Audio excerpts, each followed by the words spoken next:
The fireworks. We have been married for 12 years. I am 34 and he is 40. He cheated first with several people, several times, no remorse or explanation even up to day 8 to 10 years later. I felt trapped and I was a woman scorned. Had an Ia for 2 years with his married BF that turned into a Pia and ended it immediately after we slept together. He found out about it a year later and 7 years later it's still the highlight of our relationship. Everything, I mean everything comes down to the fact that I cheated on him. What I am failing to understand is why my horrible choices are greater than his. I have told him we should go our separate ways but he does not want to. He thinks that I want to leave because there is someone else, yet that's not the case. Can someone explain to me why he believes his indiscretions are better than mine? I want to help him heal but I get pissed off when I think of his cheating which he has never owned up to. I cheated when he was still cheating.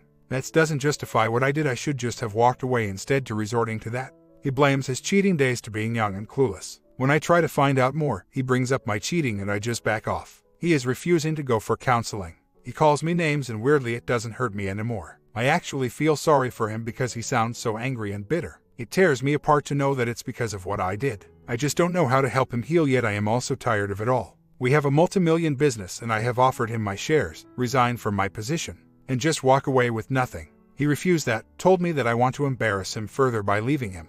We have a 5-year-old who is now asking why his dad is always mad at me all the time. I am at my wit's end, divorcing him when he is so broken and hurting. It feels so cold. I feel like I am leaving a man down. What I already feel is unexplainable. It seems as if he is walking around with a knife in his back, and divorcing him now will be taking out that knife and stabbing him again. For starters, I am going to look for a counselor and get into IC. Reading this thread has shown me I have some serious issues to deal with. It's like I am reading someone's story. What kind of person sleeps with their husband's married best friend? Did I mention that I actually knew his wife very well? We would actually do some stuff together. Who the heck does such? I am not in touch with the affair partner and I got rid of the male friends I had many years ago. Someone mentioned that I never said that I love my husband in my post. I do love him and I believe he does love me too. He started our business, it was his dream and I worked with him. Initially it was 100% his and then he gave me 90% of his shares. That's why I wanted to give them back. He gave me those shares 2 years after his D-Day. Hence, I just don't feel comfortable taking that away from him. Sleep with his friend, and take away his company as well. I cannot do that.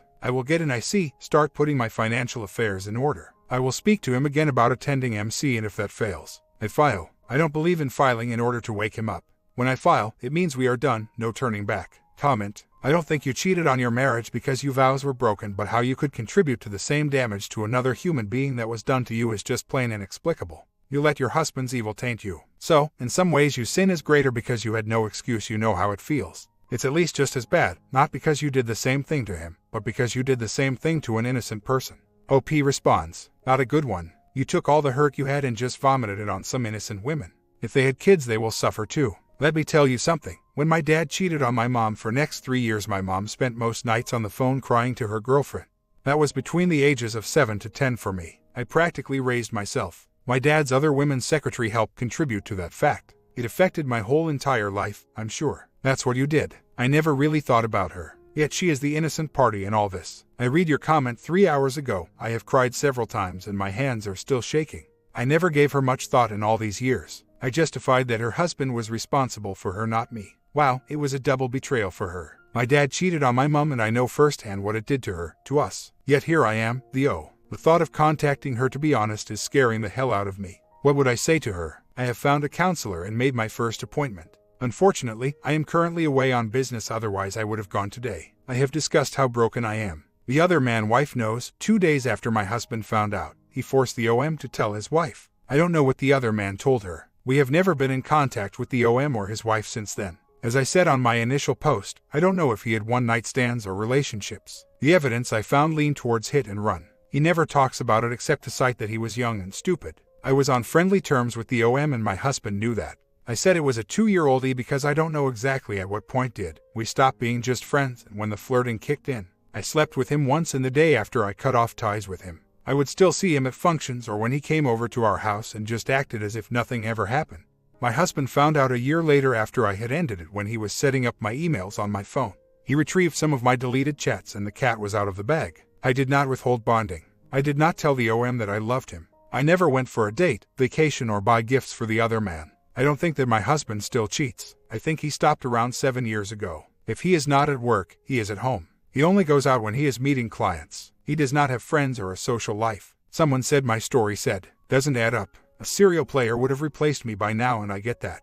To be honest, he would move heaven and earth for me and at the same time do what he does. And also, do not get it. We are currently out of the country and will attend my first IC session when we come back in a month's time.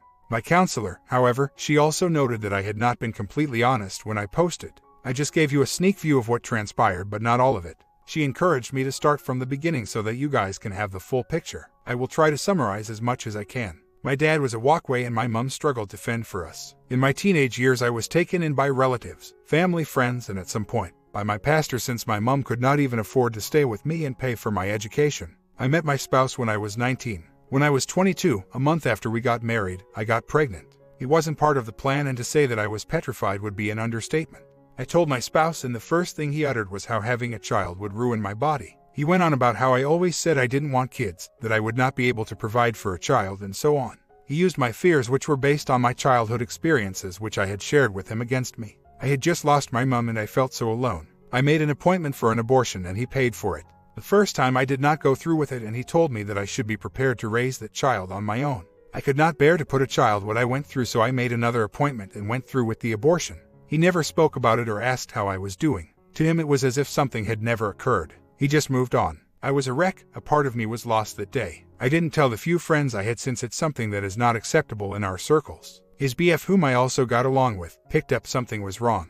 He was the only person I talked about the abortion, and he was supportive. I realized my spouse was cheating with different people a few months later, including escorts as well. When I confronted him, he would tell me that I should be grateful that he is taking care of me. He was verbally abusive, and soon it progressed to physical abuse, and I just crawled to my little corner. Guess whose shoulder was available for me to cry on? His BF. That's how the EA started, and I slept with him once. One day, after my spouse had punched me in the face, I invited the OM to our house. I wanted to humiliate my spouse, take away his pride, hurt his esteem the way he had destroyed mine. Even if he had not found out that I slept with his friend. Looking at my spouse and knowing that I had slept with his friend made me feel like I had gotten even. However, that feeling or way of thought only lasted 2 years at most. The physical abuse stopped, but he is still verbally abusive, and he now uses my affair as a reason for it. I now get that this is not love, and neither do I love him anymore. To him, I am just a possession. I play an important part of being the wife, so that to the outside world it seems as if he has everything going on for him. Counseling has helped me to see things differently. I now know that it will never work. There is a lot that has transpired. I now recognize that I detached years ago, but he has been using my guilt as a way to control me, hence why I stayed. I am not going to just walk away. I have worked so hard, and I even went into labor whilst I was talking to a client. So nope, I will claim my share. I have a plan in place which I am working on. The wheel is in motion and there is no turning back. We normally go overseas in December, and this time I am not going to be part of this charade. If he throws a fit, I will get him served then, and if he doesn't, he will get served end of February, the latest, when I have finished putting everything in place. I honestly don't know how he will react, so I am aiming to put all my affairs in order before I sink this ship. If I could turn the hands of time, I would have done things differently. It's been 12 years, and I honestly wonder if there is healing after such an experience. I hate myself for being manipulated to that extent of thinking that there was no way out. As for him, I actually feel sorry for him, because he has to be one hell of a broken person to do that to me. I have forgiven myself for the affair, but the abortion, that's another story altogether. It's something that I struggle with continuously. As for the other man, I bet he smelled the blood a million miles away. Or just like me, he might have used me for his own reasons. It's such a sad story that claimed innocent victims as well. Other man, wife, and kids. My husband's refusal to attend counseling only made matters worse. He was so consumed by anger and bitterness that he seemed to have forgotten how to love. And despite my efforts to help him heal, I was tired of the constant blame and resentment. It all came to a head one fateful evening. I had just returned from a long day at work, and we immediately launched into another heated argument. This time, the fight escalated to a level we had never reached before. He threw a vase across the room, shattering it to pieces, and screamed at me, accusing me of being the cause of all his misery. Our son, frightened and confused, began to cry in the background. That's when I knew I couldn't take it anymore. I grabbed a bag, hastily packed some clothes for myself and our son, and left the house. I couldn't stay there, not while our son was witnessing the destruction of our marriage. The decision to divorce was not an easy one. I felt the weight of the world on my shoulders, knowing that my actions had played a part in the destruction of our family. But I also recognized that there was no coming back from the brokenness that had consumed us both. I hired a lawyer and began the long, tedious process of divorce. It felt like I was reliving the pain and hurt of our marriage with each document I signed and each conversation I had with my attorney. The whole process was draining, both emotionally and financially. But deep down, I knew it was necessary. The negotiations were intense, especially when it came to dividing our multi-million-dollar business. My husband was adamant that I should not walk away with anything, while I believed that I deserved my fair share for the years of hard work I had put into building the company. It was a bitter battle, but eventually, we reached a compromise. My comment: when there's no love, just leave, no point of cheating on each other. Story 2. My wife and I have been married for 4 years and together for almost 8 years. I've always been into politics and current events a good deal more than my wife. Within the past 2 years I have increasingly become more involved, spending more time talking to people online, researching and reading what's going on in the world, learning new ideas and concepts, and meeting new people, becoming involved in new groups. In this pursuit I have made some new friends. I talk to them regularly, I'd say every day or most days. One of the friends is a girl in the same beat-up group I joined. We talk on a fairly consistent basis as well. All of our talks are pertaining to politics and religion, as we have similar in a broad sense but different when it comes down to the nitty-gritty beliefs and perspectives on these subjects. I'm a very extroverted person. I have a need to talk to people, to express my thoughts and try to work our problems in my head by talking to a lot of people. My wife has voiced that she isn't comfortable with my friendship with this woman. I have asked her to explain and she says it's intuition, and that she does trust me not to do anything, but that something just makes her feel icky. I want to respect and listen to my wife, but I don't see the situation the same. I think friendships with the opposite gender are fine so long as they appropriate. I don't hang out with this woman at all. I only see her in person at the group meetups, where she comes with her boyfriend. I'm not hiding our conversations from my wife. I don't ignore my wife to talk to this woman. My wife and I have 2 young kids. She stays home and she views her job as being a mom, which I love, and we are going to homeschool. I have a full-time job that takes sometimes a fair amount of overtime hours. Between kids and work we don't get tons of time, but we try. We have a weekly date night and I try my best to call her and text her throughout the day. It varies obviously depending on a lot of factors. Sometimes she tries to reach me and I'm busy. Sometimes I want to talk to her and she's busy. My wife doesn't have the same passion for politics and philosophy that I have. She will have talks with me frequently, but not ironically. We agree on a lot of things as we are married. And I love to talk to her, but I also value talking to a lot of people, and also people who disagree with me. This other woman is someone who also likes to talk a lot about these subjects and has a different enough perspective. And she really doesn't dispute this. She sees our conversations, and they are 98% politics and religion and philosophy. I consider her a friend, not a best friend or super close friends, but a friend all the same. My wife and I are at odds over this friendship I have with this woman. She thinks I should trust her intuition and respect her request to stop talking to this woman, or at least drastically decrease how much I talk to her. My concern is that there is something deeper motivating my wife's response and concern, and I also am weary of walking the line between respect and having some measure of my own will. I tell her I respectfully disagree with her concerns, and while she might disagree with me saying so, I think if this woman was a man, just had different genitalia, there wouldn't be an issue. Also, it sounds shallow to even bring this up, but for full disclosure, I'm not attracted to this woman physically at all. I don't want to be rude and disparage her. I'm sure some people find her attractive.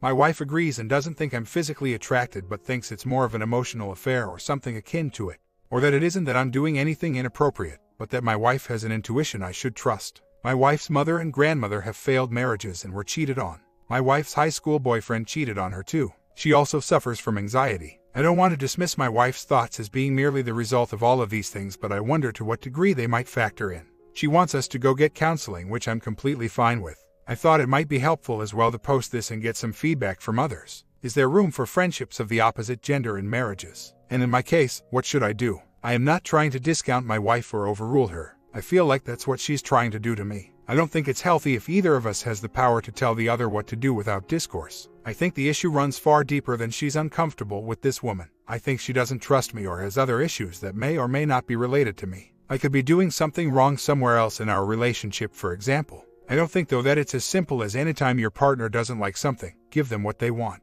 She's had issues with other women before, and I've previously backed off with those other women. But at the same time, she's also very trusting. She has let me even hang around exes from my past. So, I do want to give her credit where it's due. She's not just some overly jealous person who irrationally lashes out at every woman I come into contact with. But she has a pattern of responding badly to specific ones. I'm not sure what the connecting pattern is, if it's something I'm doing or perhaps certain subconscious triggers in certain women for her. It varies. Some days I'll spend maybe an hour or two at the most between talking to her in the group chat and the one monthly meetup.